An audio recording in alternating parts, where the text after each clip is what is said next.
The Gambia, which has been previously hailed a global climate leader as one of the leading nations fulfilling the objectives of the 2015 Paris Agreement, entered a new era of energy development in April 2023 with the inauguration of its first large-scale solar energy facility in Jambo. The 23-megawatt solar plant, equipped with an 8-megawatt electricity storage system, aims to reduce the country's reliance on imported fossil fuels.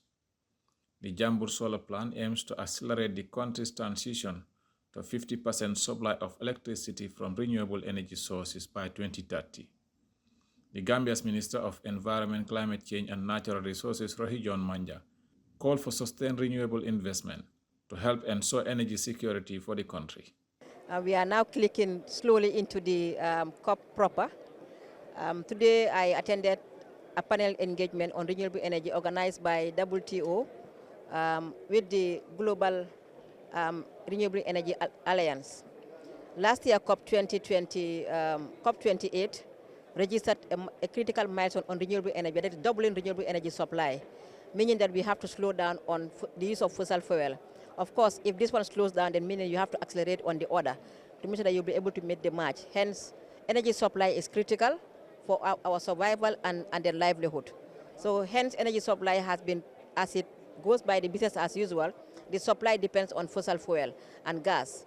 So if you want to slow down and then have a slow transition of the use of fossil fuel and gas, then we have to also accelerate the access and also use of clean energy supply, which is renewable energy.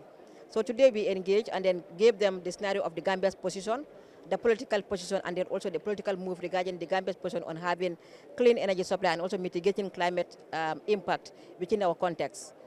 Actually, the discussion all took us to engage among other stakeholders and strong alliance and also business people who are also expert in renewable energy. It has been indicated that the market is very diverse. You have several types of renewable energy that have been used, including solar and wind energy. But then again, the issue here is building synergy among these different diverse interest groups and also the new markets. But again, tailoring this access to least developed countries based on their economic size and their portfolios, which is very critical. The Gambia is accelerating its shift towards renewable energy to meet rising power demand, which has surged by 5.5% in recent years.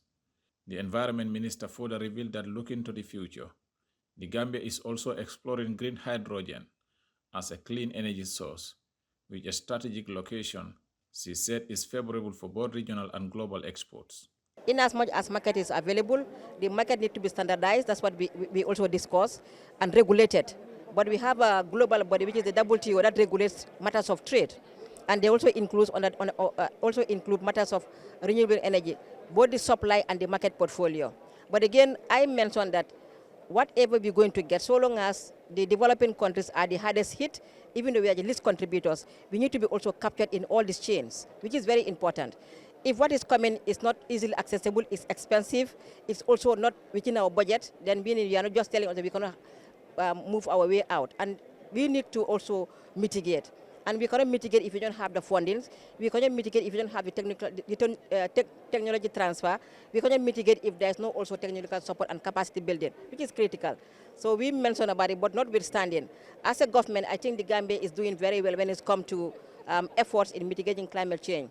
Government now has agreed to work through a PPP model to get their economic base also supported. We understand that the market is very risky, especially with the developing countries. So what we can do is to also minimize risk. How can we minimize risk? Is for government also to chip in, and that can be done in a PPP arrangements. So that is a new way that we want to also accelerate our SDGs to make sure that we are able to meet halfway with investors, private partners, and also new young ones that are entrepreneurs coming into the business. The Gambia government has been working to diversify its energy sources and improve the efficiency of its energy sector.